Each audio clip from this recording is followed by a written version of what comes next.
जीत उन्हीं की होती है जो लगातार प्रयास करते हैं। भारतीय फिल्म जगत के सुपरस्टार अमिताभ बच्चन का जन्म 1942 को इलाहाबाद उत्तर प्रदेश में हुआ। वह कोलकाता में एक शिपिंग कंपनी में नौकरी करते थे, लेकिन उनका सपना था कि वह एक बहुत बड़े एक्टर बने। इसलिए उन्होंने अपनी नौकरी छोड़ दी और एक्टिंग में अपना करियर बनाने के लिए मुंबई आ गए। अपने फिल्मी करियर की शुरुआत में उन्हें कई असफलताओं का सामना करना पड़ा। उनकी पहली फिल्म 1969 में रिलीज हुई, इसका नाम था सात हिंदुस्तानी। हालांकि यह फिल्म असफल रही, लेकिन इसमें अमिताभ बच्चन को बेस्ट न्यू कमर के लिए राष्ट्रीय पुरस्कार मिला। इसके बाद भी उनकी कई फिल्में फ्लॉप हुई, परंतु अमिताभ बच्चन लगातार कोशिश करते रहे। 1975 में उन्होंने दो ऐसी फिल्मों में काम किया जिनका भारतीय सिनेमा के इतिहास में बहुत महत्व है। ये दो फिल्में थी दीवार और शोले। इन फिल्मों ने उन्हें सुपरस्टार का दर्जा दिलाया। तब से 1984 तक उन्होंने कई बेस्ट एक्टर अवार्ड जीते। उनके चाहने वाले उन्हें भगवान की तरह पूजते हैं। उनके एक चाहने वाले ने कलकत्ता में अमिताभ का मंदिर बनवाया, जिसमें ईश्वर की जगह पर अमिताभ की मूर्ति रखी गई। इतनी लोकप्रियता और सफलता के बाद भी अमिताभ का संघर्ष खत्म नहीं हुआ। 1996 में उन्होंने ABCL कंपनी बनाई। इस कंपनी ने जो फिल्में बनाई वह सफल नहीं हुई और यह कंपनी बुरी तरह से घाटे में चली गई। अमिताभ पर 90 करोड़ का कर्ज हो गया और अदालत की ओर से उन पर कुर्की के आदेश जारी किए गए। क्या यह कहानी यहाँ खत्म हो गई? बिल्कुल नहीं। जिस उम्र में एक आदमी रिटायरमेंट के नजदीक होता है, उस उम्र में अमिताभ बच्चन ने अपनी जिंदगी की दूसरी पारी की शुरुआत की। उन्होंने अपनी परेशानियों को चुनौती के रूप में स्वीकार किया। उन्होंने छोटे पर्दे पर कौन बनेगा करोड़पति में काम करके फिर से अपनी लोकप्रियता हासिल की और अपने परिवार की आर्थिक स्थिति को भी मजबूत किया। इसकी वजह से उन्हें दोबारा से फिल्मों में काम मिलना शुरू हो गया और उन्होंने एक बार फिर से अपनी पुरानी इमेज को हासिल किया। उन्होंने अपने बेटे अभिषेक के साथ भी कई फिल्मों में काम किया। उन्होंने कभी न हार मानने वाले व्यक्ति की एक मिसाल हम सबके सामने रखी है। असफलता के पथ पर चलकर ही आप सफलता पा सकते हैं। 1938 में जापान में साइचिरो नाम के एक गरीब विद्यार्थी का सपना था कि वह एक सफल बिजनेसमैन बने। इसके लिए उसने टोयोटा कंपनी के लिए एक पिस्टन रिंग बनाने का प्रयास किया। अपना सब कुछ दांव पर लगाकर उसने कड़ी मेहनत से पिस्टन रिंग तैयार किया, लेकिन टोयोटा कंपनी ने उसे रिजेक्ट कर दिया। क्या साइचिरो ने जिंदगी से हार मान ली? बिल्कुल नहीं। उसने फिर से 2 साल मेहनत की और एक बार उसे टोयोटा कंपनी से पिस्टन रिंग बनाने का एक बड़ा ऑर्डर मिला। लेकिन कारखाना लगाने के लिए जब साइचिरो ने जापान सरकार से मदद मांगी तो द्वितीय विश्व युद्ध में फंसी सरकार ने लोन देने से मना कर दिया। उसका सपना फिर टूटने की कगार पर था। क्या साइचिरो ने हार मान ली? बिल्कुल नहीं। उसने अपने मित्रों व रिश्तेदारों से कर्ज लेकर अपना कारखाना लगाया, लेकिन पिस्टन रिंग की प्रोडक्शन शुरू होने से पहले ही अमेरिकी बमबारी में उसकी फैक्ट्री तबाह हो गई। क्या साइचिरो ने हार मान ली? बिल्कुल नहीं। उसने अमेरिकी बम वर्षा द्वारा गिराए गए खाली ईंधन के डिब्बों का इस्तेमाल करके एक बार फिर कारखाना लगाया, लेकिन इस बार एक भूकंप ने उसके कारखाने को नष्ट कर दिया। साइचिरो को अपना कर्ज उतारने के लिए अपना पिस्टन प्रोजेक्ट टोयोटा कंपनी को बेचना पड़ा। क्या साइचिरो ने हार मान ली? बिल्कुल नहीं। उन्होंने एक नया आविष्कार किया। उन्होंने अपनी साइकिल पर मोटर फिट की और विश्व की पहली मोटर वाली साइकिल तैयार की। लेकिन भविष्य की इस मोटरसाइकिल का कारखाना लगाने के लिए उन्हें पैसों की आवश्यकता थी। इसके लिए साइचिरो ने जापान के 25,000 साइकिल विक्रेताओं को खत लिखा, जिसमें से सिर्फ 3,000 के जवाब आए। इन पैसों से उन्होंने विश्व की पहली मोटरसाइकिल बनाई, लेकिन बहुत भारी होने की वजह से यह ज्यादा पसंद नहीं की गई। क्या साइचिरो ने हार मान ली? बिल्कुल नहीं। साइचिरो ने एक बार फिर प्रयास किया। इस बार उन्होंने एक हल्की मोटरसाइकिल का निर्माण किया, जिसका नाम उन्होंने सुपर कब रखा। सुपर कब की सफलता ने साइचिरो का नाम इतिहास के पन्नों में दर्ज करवा दिया। आज साइचिरो दुनिया के सबसे सफल कार व बाइक निर्माताओं में से एक है। उनके 25 से भी ज्यादा देशों में कारखाने हैं। क्या आप जानते हैं कि उनका पूरा नाम क्या है? अगर जानते हो तो प्लीज कमेंट में बताओ, लेकिन फिर भी मैं बताऊं, उनका नाम है साइचिरो होंडा। क्या आप जानते हैं उनकी कंपनी का नाम क्या है? अगर आप जानते हो तो प्लीज कमेंट में बताओ। अगर नहीं जानते तो मैं बताता हूँ, जिसका नाम है होंडा। दोस्तों, होंडा का नाम तो हमने बहुत बार सुना होगा, क्योंकि होंडा बाइसिकल्स हमारे घर में पुराने जमाने से थी। तो हमारे पापा ने भी चलाई है और शायद आप में से भी बहुत लोगों ने चलाई होगी। हीरो होंडा भी कहते थे, होंडा भी कहते थे, राइट। यह कहानी हमें सिखाती है और बताती है कि असफलता के पथ पर चलकर ही आप सफलता पा सकते हो। Thank you so much. Life बड़ी सुंदर चीज होती है ना? लेकिन लाइफ बहुत तरीकों की होती है, जैसे कि किसी की खराब, किसी की झंड, तो किसी की बहुत ही खूबसूरत। तो खूबसूरत लाइफ किसको पसंद नहीं है? सबको पसंद है। लेकिन लाइफ को खूबसूरत बनाने के लिए आपको बहुत कुछ करना पड़ेगा। अगर किसी के सामने झुकना तुम्हें पसंद नहीं है तो तुम्हें झुकना पड़ेगा। सारे गम भुलाकर चेहरे पर मुस्कान लानी पड़ेगी। काम करना पसंद नहीं है तो भी जबरदस्ती से काम करना पड़ेगा। बहुत सी चीजों से कॉम्प्रोमाइज करना पड़ेगा, तब कहीं जाकर तुम्हें सुंदर लाइफ मिल सकती है। कुदरत तुम्हें अच्छी लाइफ देने से पहले आजमाएगी जरूर। एक कहानी बताना चाहता हूँ मैं आपको। ये कहानी है हमारे क्रिकेट के दुनिया के बादशाह यानी कि विराट कोहली सर की। जब उनका पहला इंटरनेशनल मैच चल रहा था, तब उसी दिन विराट कोहली सर के पापा का देहांत हो गया। अब विराट सर बहुत संकट में आ गए। तो विराट सर अपने कोच के पास गए तो कोच ने बोला कि देख विराट, कुदरत ने तेरे सामने चैलेंज फेंका है। एक तरफ तेरे पापा का अंतिम संस्कार है और दूसरी तरफ तेरा देश तुझे बुला रहा है, तेरा करियर तुझे बुला रहा है। अब ये तेरे ऊपर निर्भर करता है कि तू किस काम को पहले करना चाहता है। तो कुदरत के इस चैलेंज को विराट सर ने एक्सेप्ट किया। 94 पे नॉट आउट आया और फिर विराट सर ने पापा का अंतिम संस्कार किया। तो अब आप मुझे बताइए कि विराट कोहली सर को पैसे आने चाहिए या नहीं, कमेंट में जरूर बताइएगा। तो दोस्तों इस कहानी को अपने लाइफ के साथ जोड़कर देखिए, फिर आपको भी पता चलेगा कि क्या हालत रही होगी विराट सर की। लाइफ सबके साथ खेलती है दोस्तों, ये आपके साथ भी खेलेगी। हर मोड़ पर आपका इम्तिहान लेगी, आपको बार बार झुकाने की कोशिश करेगी। अगर आप झुक गए तो आपको ये लाइफ कुछ भी नहीं देगी, लेकिन अगर आप बिना हार माने इस लाइफ ने लिए हुए इम्तिहान का डटकर सामना करते हो तो ये लाइफ आपको वो सब कुछ देगी जो आपने जिंदगी में हासिल करने के लिए इतना परिश्रम किया है। और शायद हो सकता है जितना आपने मांगा है उससे ज्यादा भी मिल सके, है ना। तो इसलिए मेरी एक बात हमेशा याद रखिए कि जिंदगी खेलती उसी के साथ है जो खिलाड़ी पक्का होता है। Thank you so much. आपका नजरिया पॉजिटिव रखे, जीवन से शिकायत नहीं करे, अपनी कमजोरियों को अपनी ताकत में बदल दे। एक बार एक डायरेक्ट सेलिंग कंपनी के वार्षिक समारोह में एक व्यक्ति को स्टेज पर बुलाकर साल में सबसे ज़्यादा बाइबल बेचने का अवार्ड मिला। आप कहेंगे कि इसमें कोई हैरानी की बात नहीं है, ऐसा तो हर कंपनी में होता है। आप बिल्कुल ठीक कह रहे हैं, लेकिन अगर मैं आपसे कहूँ कि इनाम जीतने वाला एक हगला था तो हैरत में बढ़ गए ना आप। एक हकला जो ठीक से बोल भी नहीं सकता वो कैसे घर घर घंटी बजाकर लोगों को बाइबल खरीदने के लिए कन्विंस करता होगा। जब यह सवाल उस आदमी से पूछा गया तो उसने हकलाते हुए कहा कि मैं घंटी बजाकर सिर्फ इतना ही कहता था, आप यह की किताब खरीदे नहीं, मैं आपको पढ़कर सुनाता हूँ। तो सामने वाला कहता था कि आप पढ़िए नहीं, हम खरीद लेते हैं।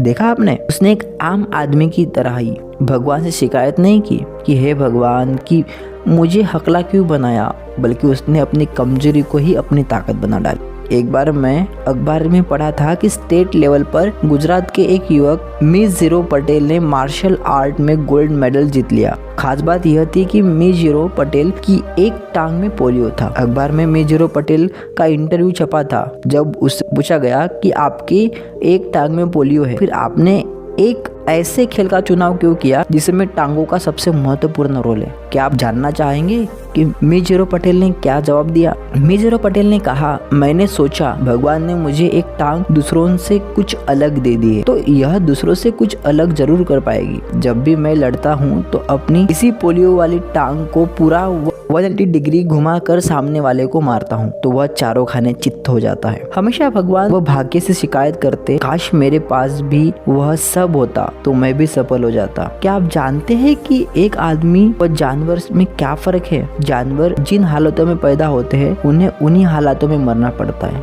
लेकिन भगवान ने सिर्फ इंसानों को ही यह ताकत दी है। अगर वह चाहे तो अपने हालातों को बदल सकते हैं। मीज़ पटेल इसका शानदार उदाहरण है। अपने कार्यों में लगन से लगे रहे, भगवान अवसर जरूर देगा, पर याद रहे अवसर का लाभ उठाने में चूकना मत। एंटोनियो नाम का एक गरीब लड़का फेलेरो नाम के एक अमीर व्यक्ति के घर बर्तन मांजने का काम करता था। काम खत्म होने के बाद जब घर के बाकी नौकर आराम करते थे तो एंटोनियो पास ही में बिसानो की दुकान पर चला जाता था और वहाँ पत्थर काटने का काम करता था। उस अनपढ़ लड़के में एक खूबी थी कि वह हर काम को ध्यान से देखता था और पूरी लगन से सीखने का प्रयास करता था। धीरे धीरे वह पत्थर काटने की कला में कुशल हो गया। एक दिन की बात है कि उसके स्वामी फेलेरो ने कुछ मित्रों को प्रीति भोज पर बुलाया। खाने की सेंटर मेज पर कन्फेक्शनर ने एक प्रदर्शन वस्तु तैयार की थी, लेकिन वह खराब हो गई। कन्फेक्शनर बहुत परेशान था। एंटोनियो ने उससे कहा कि अगर आप मुझे एक अवसर दे तो शायद मैं आपकी मदद कर सकता हूँ। कन्फेक्शनर ने इजाज़त दे दी। एंटोनियो ने उससे बहुत सारा जमा हुआ मक्खन मंगवाया और देखते ही देखते एक अत्यंत सुंदर अभिवादन करता हुआ शेर बना दिया। उस दिन शहर के बड़े बड़े व्यापारी और शाही परिवार के व्यक्ति वहाँ आए हुए थे। उनमें कुछ कला प्रेमी भी थे। जब उन्होंने शेर को देखा तो उन्होंने फेलेरो से पूछा कि यह किस महान मूर्तिकार की मूर्ति है। तब कन्फेक्शनर ने सारी कहानी सुना दी तो फेलेरो ने घोषणा की कि एंटोनियो के कला के ऊंचे अध्ययन का सारा खर्च मैं उठाऊंगा। वह बर्तन मांजने वाला लड़का जिसने खुद को अवसर के लिए तैयार कर रखा था, इतिहास में कोनाता के नाम से प्रसिद्ध हुआ। कोनाता विश्व के माने हुए सबसे बड़े मूर्तिकारों में से एक है। भगवान ने आपको जो अवसर दिया है, क्या आप उसके लिए तैयार है? दोस्तों, जो ये कहानी अभी मैंने आपको बताई, यहाँ पर एक चीज़ सीखने की है कि आपको अपने आप को, मतलब कि आपको खुद को किसी भी अवसर के लिए प्रिपेयर करके रखना होता है। अगर आपने पहले से खुद को बनाया है, उस काबिल बनाया है कि कोई भी चीज़ अगर आपके सामने आए तो आप उसको अच्छी तरीके से परफॉर्म कर पाओ, तो आपको ज़िंदगी में बहुत सारे अवसर मिलेंगे। और उन बहुत सारे अवसरों में सफल होने के लिए आपका पहले से प्रिपेयर होना बहुत ज़रूरी होता है दोस्त। इसलिए पहले ही लाइन में मैंने बोला था कि अपने कार्य में लगन से लगे रहे, भगवान अवसर ज़रूर देगा, पर याद रहे अवसर का लाभ उठाने में चूकना मत। तो दोस्तों, इसी के साथ ये कहानी मैं अभी एंड कर रहा हूँ और मुझे लगता है कि आप लोगों ने इससे कुछ ना कुछ तो सीखा होगा। Thank you so much. अपने फैसलों पर भरोसा रखें। सुरेश और उसके पिताजी शहर से गधा खरीद कर अपने गाँव जा रहे थे। रास्ते में एक गांव में आराम करने के लिए वे थोड़ी देर के लिए रुक गए। जब वे वहां से चलने लगे तो गांव के कुछ लोगों ने उन्हें सलाह दी, आप ऐसा क्यों नहीं करते कि आप में से एक आदमी गधे पर बैठकर यात्रा करे और दूसरा पैदल चले? पिताजी ने सुरेश से कहा, बेटा बात तो यह ठीक कह रहे हैं ना, एक काम कर, तू गधे पर बैठ जा, मैं पैदल चलता हूँ। सुरेश ने कहा, ठीक है पिताजी। चलते चलते वह अगले गांव पहुंचे। वहां पर कुछ लोगों ने उन्हें देखा तो वो बोले, देखो देखो कितना नालायक बच्चा है, खुद गधे पर चढ़ बैठा है और बाप को पैदल चला रहा है। जब सुरेश ने यह बात सुनी तो उसने अपने पिताजी को गधे पर बैठा दिया और खुद पैदल चलने लगा। जब वह अगले गांव पहुंचे तो वहाँ भी कुछ लोग खड़े थे। उनको देखकर गाँव वाले बोलने लगे, देखो कैसा निर्दयी बाप है, छोटे से बच्चे को पैदल चला रहा है और खुद गधे पर चढ़ा बैठा है। जब पिता ने यह बात सुनी तो उसने सुरेश से कहा, बेटा तू भी गधे पर बैठ जा। चलते चलते वह अगले गांव पहुंचे। वहाँ भी कुछ लोगों ने उन पर टिप्पणी की, देखो देखो दो दो लोग एक ही निर्बल जानवर पर चढ़े बैठे हैं। पिता ने अपने पुत्र से कहा कि बेटा अब तो सिर्फ एक ही तरीका बचा है, जाकर एक बड़ा सा डंडा ले आ। बेटा दौड़कर एक डंडा ले आया। सुरेश के पिता ने डंडे पर गधे को उल्टा करके बांध दिया और डंडे को अपने कंधों पर रखकर दोनों गधे को उठाकर चल दिए। वे एक नदी की पुलिया से गुजर रहे थे। वहाँ से गुजर रहे दूसरे मुसाफिरों ने जब उन्हें देखा तो वो सब जोर जोर से हंसने लगे और बोले, आज तक गधे को इंसान को ढोते देखा था, आज इंसान को गधे को ढोते भी देख लिया। उनकी जोर की हंसी की आवाज़ से गधा दिबक गया और डंडे सहित नदी में गिरकर डूब गया। दोस्तों, इस कहानी से हमें यह संदेश मिलता है कि हमें अपने फैसलों पर भरोसा रखना चाहिए। हम सभी लोगों को संतुष्ट नहीं कर सकते और आपके साथ भी दोस्तों ऐसा ही होता होगा कि कोई चीज़ आप करना चाहते हो लेकिन आपके दिमाग में याद है कि ये व्यक्ति क्या बोलेगा, वो व्यक्ति क्या बोलेगा। तो दोस्तों, उन लोगों की सुनने के बजाय आपके दिल में जो आता है ना, वो करो। इसी गांव में एक साधु रहा करता था। वह जब भी नाचता था तभी बारिश होती थी। इसलिए गांव के लोगों को जब भी बारिश की ज़रूरत होती तब ये लोग साधु के पास जाते और उनसे अनुरोध करते कि वह नाचे, और जब वे नाचने लगे थे तो बारिश ज़रूर होती थी। कुछ दिनों बाद 4 लड़के शहर से गांव में घूमने आए। जब उन्हें यह बात पता चली कि किसी साधु के नाचने से बारिश होती है तो उन्हें यकीन नहीं हुआ। शहरी पढ़ाई लिखाई के घमंड में उन्होंने गांव वालों को चुनौती दे दी कि हम भी नाचेंगे तो बारिश होगी, और अगर हमारे नाचने से बारिश नहीं हुई तो साधु के नाचने से भी बारिश नहीं होगी। अगले दिन सुबह सुबह गांव वाले उन 4 लड़कों को लेकर साधु के कुटिया के पास पहुँचे। गांव वालों ने साधु को सारी बात बताई। फिर उन लड़कों ने नाचना शुरू किया। पहले लड़के ने नाचना शुरू किया। आधा घंटा बीत गया। फिर पहला लड़का थक कर बैठ गया, पर बादल नहीं दिखे। कुछ देर बाद दूसरे लड़के ने नाचना शुरू किया और 1 घंटा बीतते बीतते वह भी थक कर बैठ गया। बाकी दोनों लड़कों ने भी ऐसा ही किया, पर बारिश नहीं हुई। अब साधु की बारी थी। उसने नाचना शुरू किया। 1 घंटा बीत गया, पर बारिश नहीं हुई। साधु फिर भी नहीं रुका, वह नाचता ही रहा। नाचते नाचते 2 घंटे बीत गए, पर बारिश नहीं हुई। 4 घंटे बीत गए, पर बारिश नहीं हुई। लेकिन साधु तो रुकने का नाम ही नहीं ले रहा था। धीरे धीरे शाम ढलने लगी कि तभी बादलों की गड़गड़ाहट सुनाई दी और थोड़ी देर बाद जोरों की बारिश होने लगी। ये देखकर चारों लड़के दंग रह गए और तुरंत साधु से क्षमा मांगी। फिर चारों लड़के ने साधु से पूछा, बाबा भला ऐसा क्यों कि हमारे नाचने से बारिश नहीं हुई और आपके नाचने से बारिश हो गई। साधु ने उत्तर दिया, जब मैं नाचता हूँ तो 2 बातों का ध्यान रखता हूँ। पहली बात, मैं यह सोचता हूँ कि अगर मैं नाचूंगा तो बारिश को होना ही पड़ेगा, और दूसरी बात यह कि मैं तब तक नाचूंगा जब तक कि बारिश ना हो जाए। सफलता पाने वाले में भी यही गुण विद्यमान होता है। वे जिस काम को भी करते हैं उसमें उन्हें सफल होने का पूरा भरोसा होता है, और वह तब तक उस काम को करते हैं जब तक कि उस काम में वो सफल ना हो जाए। इसलिए अगर हमें सफलता हासिल करनी है तो इस साधु की तरह ही अपने लक्ष्य को प्राप्त करना होगा। क्या प्यार और करियर को साथ में लेकर चला जा सकता है?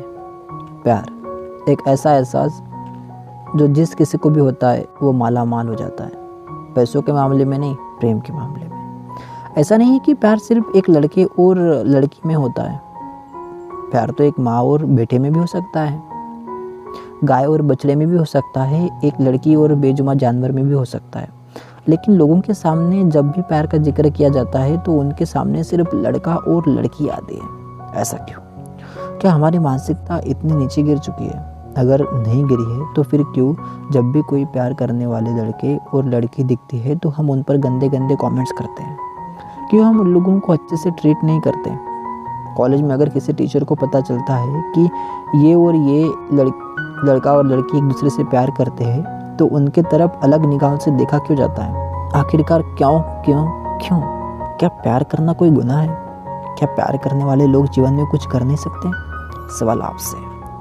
सच बताओ ना यार, मुझे कभी कभी लगता है कि मैंने प्यार करके कोई बहुत बड़ा पाप किया है, लेकिन क्या करूं, मुझे उन हर एक व्यक्ति को गलत साबित करना है जो बोलते हैं प्यार और करियर को साथ में लेकर चला नहीं जा सकता। इसलिए मैं कभी इन फालतू लोगों की बातों पर ध्यान नहीं देता, चाहे वो मेरे दोस्त हो, रिश्तेदार हो या फिर मुझे पढ़ाने वाला टीचर ही क्यों ना हो। तो दोस्तों सच बताओ ना, तो प्यार और करियर को साथ में लेकर चला जा सकता है। बस आपकी नीयत साफ होनी चाहिए और आपका साथी सच्चा होना चाहिए, बस इतना ही। अगर आपका साथी सच्चा है, आपसे दिल लगाकर प्यार करता है, आपके हर सुख दुख में आपका साथ देता है, आप जब भी डिमोटिवेट होते हो तो आपको मोटिवेट करता है, तो ये 100% तय है कि आप प्यार और करियर को साथ में लेकर चल सकते हो।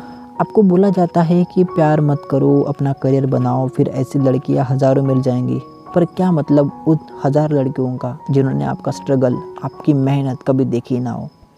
आपका वो रात रात भर जागना, अपने सपनों का पीछा करना, ये सब उस लड़की ने देखा ही कहाँ पर होगा यार। लेकिन अगर वही लड़की शादी से पहले से ही आपके साथ रिलेशनशिप में है, उसने देखा है आपका हार्डवर्क, उसने देखा है आपका रोना, वो जानती है आपको अंदर से और आप भी जानते हो उसको, तो आपको एक दूसरे की कदर होगी। और जब आप लोगों के ताने सुनकर, वो अकेलापन सहकर जो आपने एक दूसरे का हौसला बढ़ाया है, उसके बाद जब आप सक्सेसफुल होते हो और लड़की के घर जाकर उसका हाथ मांगते हो और उसके माता पिता शादी के लिए राज़ी होते हैं ना, तो इससे बड़ी और खुशी की बात कोई और होती ही नहीं है। और जब आप मंडप में बैठे होते हो और आपकी दुल्हन, जो इससे पहले आपकी प्रेमिका थी, हाथ में वरमाला लेकर आपके पास आते हुए देखते हो, तब आंखों से आंसू निकल जाते हैं दोस्त। ये फीलिंग कभी भी नॉर्मल शादी में नहीं आती है। लेकिन आप सोच सकते हो कि जिस लड़की ने या फिर लड़के ने आपके स्ट्रगलिंग के समय में आपका साथ दिया और फिर उसी लड़की से या फिर लड़के से आपकी शादी होती है, तो कैसा लगेगा दोस्तों? ये चीज़ें अभी आपको बकवास लग रही होंगी, लेकिन जब आप इन्हें फील करोगे या फिर आप ये प्रैक्टिकल करोगे तब आपको ये चीज़ें पता चलेंगी। और मैं आपको इसके एग्जांपल्स भी दे सकता हूँ कि किन लोगों ने अपनी लाइफ में प्यार को पाने की खातिर खुद को सक्सेसफुल बनाया। सबसे पहला नाम बताना चाहूँगा भाई सोनू शर्मा, जो कि आज की डेट में टॉप मोस्ट मोटिवेशनल स्पीकर्स में से एक है। उसके बाद अमृता राव एंड आरजे अनमोल, इनको लव बर्ड्स बोला जाता है। उसके बाद तीसरा नाम बताना चाहूँगा पुष्कर राज ठाकुर सर का। उसके बाद एक नाम बताना चाहूँगा ध्रुव राठी का, चौथा नाम ध्रुव राठी का है दोस्त, आप खुद सोचो। दोस्तों ऐसे बहुत से एग्जाम्पल्स मिलेंगे। इन सारे लोगों की लव स्टोरीज में इस एक वीडियो में कवर अप नहीं कर सकता, तो आप इन लोगों की बायोग्राफीज यूट्यूब पर देख सकते हो दोस्त, फ्री ऑफ कॉस्ट। इनके बारे में आप देख सकते हो, जान सकते हो कि कैसे इन्होंने प्यार की खातिर खुद को सक्सेसफुल बनाया और आज उनको पूरी दुनिया सलाम करती है दोस्त। बस एक चीज़ थी प्यार की। अब आप खुद ही सोचिए प्यार में कितनी ताकत होती है। और ऐसा नहीं है कि ये लोग अनसक्सेसफुल हैं, जो सोनू शर्मा सर है, अमृता राव एंड आरजे अनमोल जी है, पुष्कर राज ठाकुर सर है या फिर ध्रुव राठी जी है, तो ये लोग क्या अनसक्सेसफुल? नहीं, ये सक्सेसफुल है। और ये उन ज़्यादातर लोगों से सक्सेसफुल है जो बोलते हैं कि प्यार वार के चक्करों में मत पड़ो, लाइफ ख़राब हो जाती है। तो ऐसे लोगों की सुननी क्यों है जो आपको बोलते हैं कि प्यार वार के चक्करों में मत पड़ो? इनको इग्नोर करो यार, और अपने लाइफ पार्टनर को सच्चे दिल से प्यार करो। और उन सक्सेसफुल लोगों को देखो कि क्या क्या किया उन्होंने अपने प्यार और करियर खातिर, क्या क्या किया उन्होंने प्यार और करियर के खातिर, और आप भी वैसे ही करते जाओ, सिंपल। लेकिन आप देखो कि यार उनकी लाइफ में और आपकी लाइफ में प्रॉब्लम सेम या नहीं है। अगर अलग अलग होंगी तो आपको भी अलग स्टेप्स लेने पड़ेंगे, ठीक है।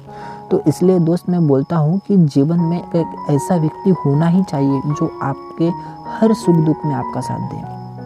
और बेशक मैं बोलना चाहूँगा कि प्यार और करियर को साथ में लेकर चला जा सकता है। तो दोस्तों कैसा लगा आपको आज का टॉपिक? अगर आपको अच्छा लगा हो तो अपने उन हर एक जान पहचान के व्यक्ति को भेजना जो बोलते हैं कि प्यार और करियर को साथ में लेकर चला नहीं जा सकता। और आखिर में एक ही चीज़ मैं आपको बोलना चाहूँगा कि ज़िंदगी बदलने के लिए लड़ना पड़ता है और आसान बनाने के लिए समझना पड़ता है। Thank you so much. आज होलिका दहन और कल रंगों की होली, ये हर साल आते हैं और हम हर साल होलिका दहन करते हैं। होलिका दहन में हम बोलते हैं कि हमारे घर की बाधाएं, हमारे देश की बाधाएं, या फिर हमारे जीवन में जो कुछ भी चल रहा है वो सब जो बुरी चीज़ें हैं वो हमारे जीवन से निकल जाए। जैसे प्रहलाद को पाप से छुटकारा मिला, वैसे ही हमें भी पाप से छुटकारा मिले, बुराइयों से छुटकारा मिले। लेकिन क्या सिर्फ बाहर की बुराइयों से छुटकारा मिलना ही काफ़ी है? हमारे अंदर जो बुराइयां है उसका क्या? रंग लगाने के नाम पर लड़के लड़कियों को गलत गलत जगह पर छूते हैं और कई बार लड़कियों का रेप भी करते हैं, उसका क्या? बात यह है ना दोस्त, हम होलिका दहन करने के लिए तो करते हैं, लेकिन हमारे अंदर जो होलिका नाम की राक्षसनी है उसे नहीं जलाते। और जब तक हमारे अंदर की होलिका का दहन नहीं हो जाता तक रंग लगाने के नाम पर रेप होते ही रहेंगे और लड़कियां ऐसे ही तड़पते रहेंगी। दोस्तों हम सभी बाजार से रंग लाते हैं, लेकिन वहाँ पर भी बड़ी बड़ी कंपनियों वाले मिलावट कर देते हैं और फिर उस रंग से स्किन कैंसर जैसे भी रोग हो जाते हैं। देखो होली खेलना गुनाह नहीं है, पर जो होली के नाम पर हम लोग कुकर्म करते हैं वो गलत है। हमें होली खेलनी चाहिए लेकिन सभ्य तरीके से। हमें होली का महत्व बताना चाहिए दुनिया को और पूरे सच्चे मन से होलिका का दहन करना चाहिए। आपको खुद को इतना स्ट्रांग बनाना चाहिए कि अगर रास्ते पर लड़के लड़कियों को गलत तरह से रंग लगाते हुए दिखे तो आप उन लड़कियों की इज्जत बचा सको। दोस्तों आखिर में मैं बस इतना ही बोलना चाहूंगा कि होलिका दहन में होली को जलाओ, लेकिन किसी माँ बाप की बेटी की इज्जत को मत जलाओ। जिंदगी तेरी, सपने तेरे, मंजिल तेरी, हार जीत मेहनत सब कुछ तेरी है। फिर ये फालतू लोगों की बातें सुनकर हार जाना कौन सा नाटक है? अगर मेहनत आदत बन जाए तो कामयाबी मुकद्दर बन जाती है। मंजिल को खबर भी नहीं कि सफ़र ने क्या क्या छीना है हमसे।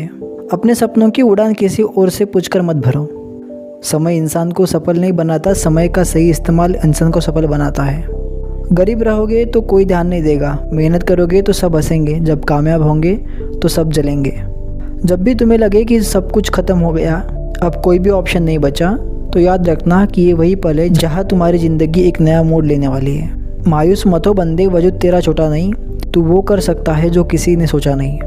सब्र कर मेरे भाई, उड़ेंगे मगर अपने दम पर। वक्त तो कितना भी परेशान कर ले हमें, लेकिन याद रख किसी मोड़ पर तुझे भी बदल देंगे हम। हार तो वो सबक है जो आपको बेहतर होने का मौका देगी। उम्र थका नहीं सकती, ठोकरें गिरा नहीं सकती, अगर जिद हो जीतने की तो हार भी हरा नहीं सकती। परिंदों को मंजिल मिलेगी यकीनन, ये फैले हुए उनके पंख बोलते हैं। वो लोग रहते हैं खामोश अक्सर ज़माने में जिनके हुनर बोलते हैं। ज़िंदगी खेलती भी उन्हीं के साथ है जो खिलाड़ी बेहतरीन होता है। दर सबके एक से है मगर हौसले सबके अलग अलग है। कोई हताश होकर बिखर जाता है तो कोई संघर्ष करके निखर जाता है। सक्सेस की सबसे खास बात यह है कि वो मेहनत करने वालों पर फिदा हो जाती है। इतिहास लिखने के लिए कलम नहीं हौसलों की ज़रूरत होती है।